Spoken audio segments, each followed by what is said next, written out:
So your second story today is about the ghost of Père Dogibert. But before we actually get into the story, we have to know a little bit of the history first to make this make sense. So New Orleans, as many of you know, was founded by a man named Jean Bienville, and he was known as the father of New Orleans because he was the one who first started to build our city. And so he started out, the first beginnings of the city was simply the French Quarter, and you can see right here, this was his first map of the city, and it was only a few blocks wide and a few blocks tall. So there really wasn't that big of a city at the beginning.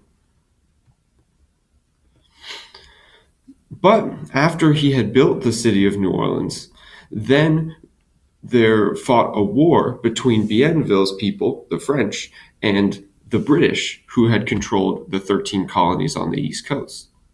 So when they fought that war, the British won, and the British took over all of this land in the purple here. So this was the French and Indian War, and the British beat the French and took over all that land. So Louisiana, though, was transferred instead of to Britain. France gave it to Spain, who was actually their ally. So then Louisiana, suddenly all of these people who had been speaking French, who had been ruled by the French, who had French laws and everything, suddenly they were transferred to being Spanish. So they had to change all of the street names, they had to change the way that they talked, and a lot of things went from French to Spanish. So look at the names of these streets here and see if you can tell what street it's actually referring to. Exactly, look, like this one, Calle de Bourbon, sounds very similar to Bourbon Street.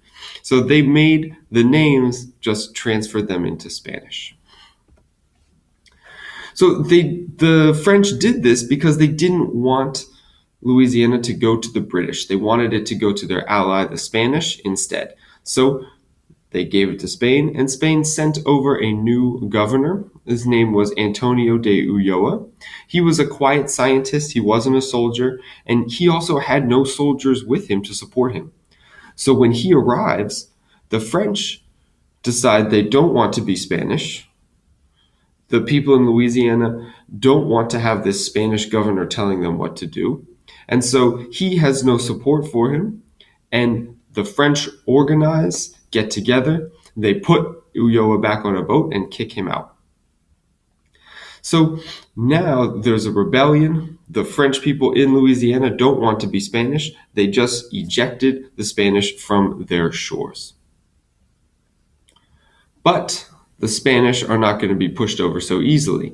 The Spanish then return, and they send, instead of Ulloa, because he was a little too weak, they send a man named Alejandro de O'Reilly, and he brings soldiers with him. He's not going to make the same mistake as Ulloa.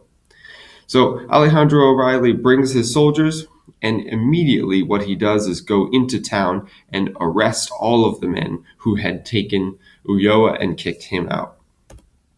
So he takes those men who had shipped Ulloa off, who had started the rebellion, and he executes them in front of everyone. He kneels them over just like this and gets his men with their muskets to shoot them in the bodies hundreds of times.